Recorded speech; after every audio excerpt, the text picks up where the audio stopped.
Hola, salut à tous, chapitre 94 de Kagura Batiera. On s'arrête au dernier en gros quand Akuri est devant le Siluchi, il veut le récupérer pour l'enregistrer dans la dimension parallèle, en gros il a le contrôle quoi. Non, c'est bon, s'arrêter. Première page, le titre du chapitre c'est deuxième étape. Shueisha nous met un nouveau point de vue concernant le Siluchi. L'un des gars avec eux, en gros le gars au gradé du Kaminabi quoi, qui est présent fait. D'après ce que tu as dit, pour envoyer quelque chose dans ton coffre-fort, tu dois y faire circuler ton énergie occulte en l'y enregistrant. Lorsqu'il a été proposé aux ventes du Rakuzaishi, le Siluchi n'était déjà plus scellé. Kyora Sarami a donc très probablement imprégné le sabre de son énergie occulte dès le tout début. Autrement dit, le seul fait d'y faire circuler ton énergie occulte n'a aucune influence sur ce sabre. C'est seulement en ayant la ferme intention d'utiliser qu'il a pu déclencher son pouvoir. Et là, on revoit de la scène où, en gros, Kyora dégaine le Siluchi et il fait c'est l'heure, la démonstration. Et derrière, rappelle-toi, il saignait de partout, quoi. Il y a eu des fleurs derrière qui sont apparues. Rappelle-toi, Rakuzaishi.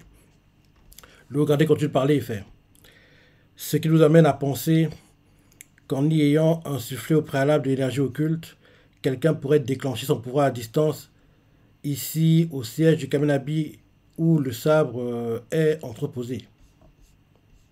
Derrière Akuli fait. C'est pour ça que vous l'avez qualifié de détonateur. Et le haut gradé du Kaminabi fait. Exact. Mais même si quelqu'un pouvait l'utiliser, son pouvoir ne serait que temporaire. Le prix à payer, c'est que le maître sabreur prend possession du corps de celui qui active le pouvoir du sabre et le ronge. Rappelle-toi la scène où on l'accuse Aichi quand les fleurs apparaissaient partout, quoi. Ce dernier est alors incapable de maintenir son ego très longtemps et finit rapidement par perdre tout contrôle. C'est ce qui est arrivé à Kura Sasami lors de l'accusation. C'est une lame à double tranchant. Son utilisation est bien trop risquée pour être prévue dans une stratégie.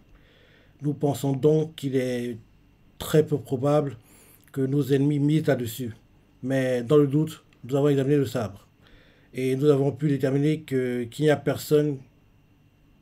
Et nous avons pu déterminer que personne n'y avait influé. Et nous avons pu déterminer que personne n'y avait insufflé d'énergie occulte.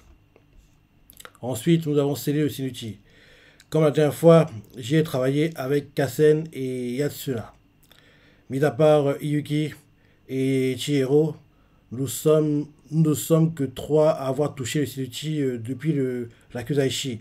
Donc, le papy qui parle, Kasen et Yatsura. Donc, logiquement, il faut comprendre par là que l'un des trois est l'intrus, l'agent infiltré de, de, de. Comment ça s'appelle? Comment s'appelle l'organisation déjà? Ah, Ishaku. J'ai oublié le nom. Donc, derrière, on voit Azabi fait. Ce sont les trois personnes qui portent un Aori blanc. Celui qui était assis au milieu est le directeur du Kaminabi. En gros, le gars qui a des longs cheveux, une barbe et tout, Kassen. Et celui à côté de lui, et à côté de lui, c'est deux conseillers, Yatsura et le papy qui est avec nous, le papy qui parle, quoi.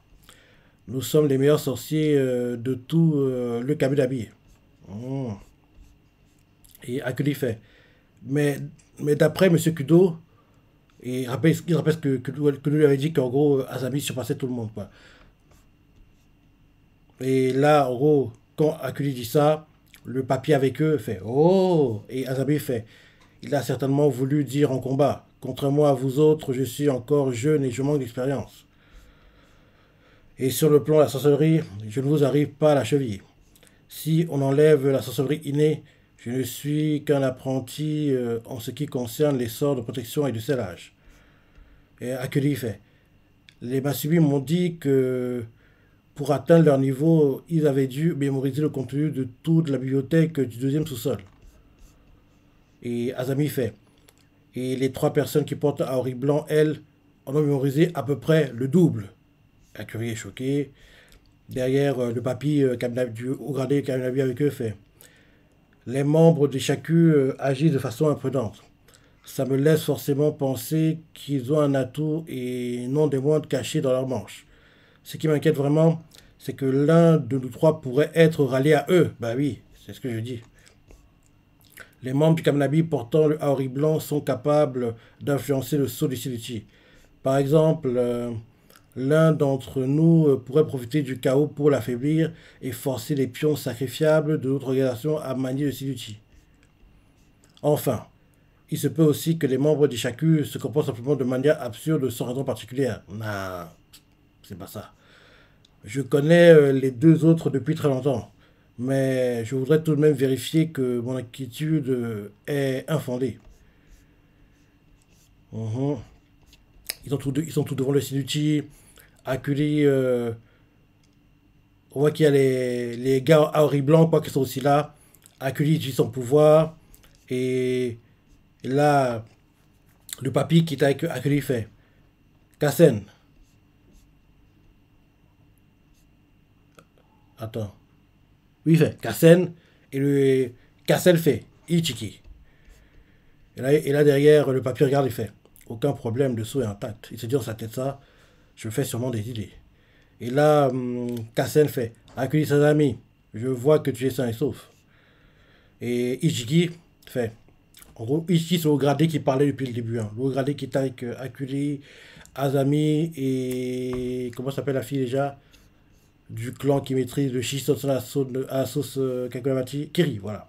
Donc, en gros, Ichiki, c'est le papy qui est avec Akuli depuis le début.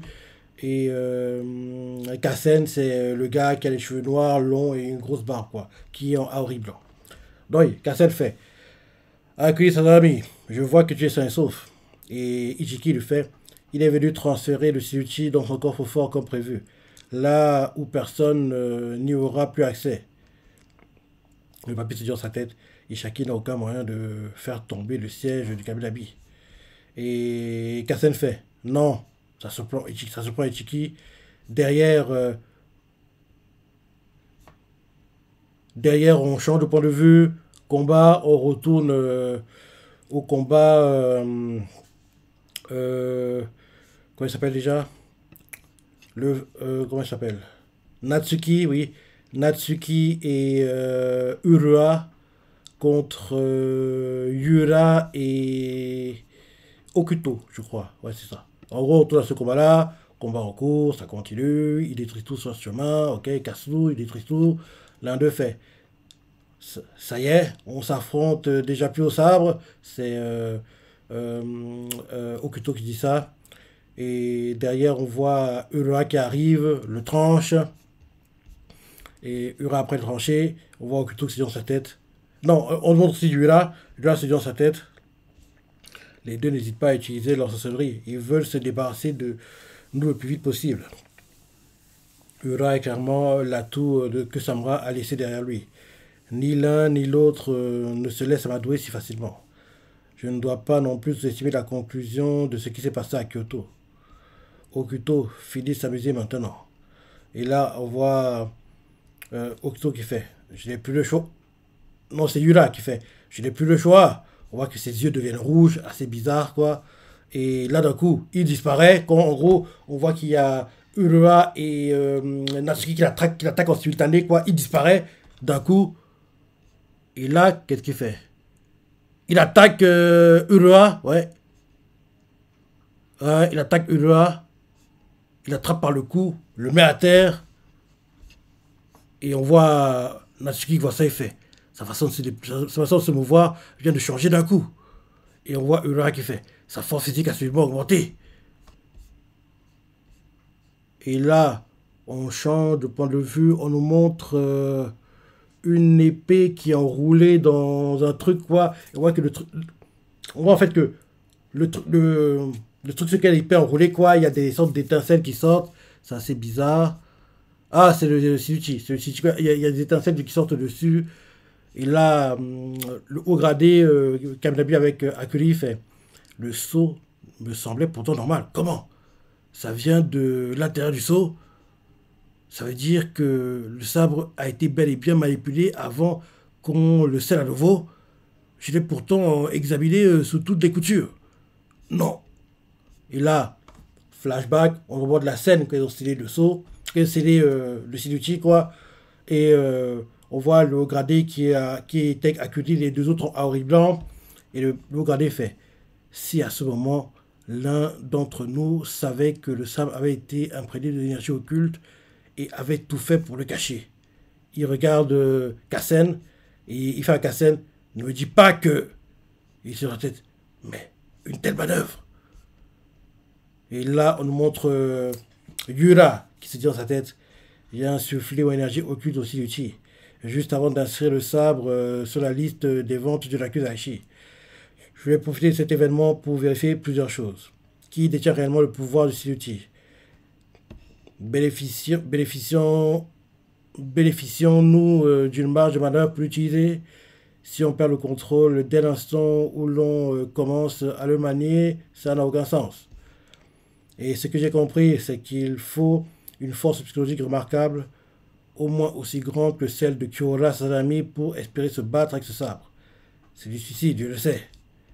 Mais son acharnement sans pareil m'a appris que ça valait la peine d'essayer.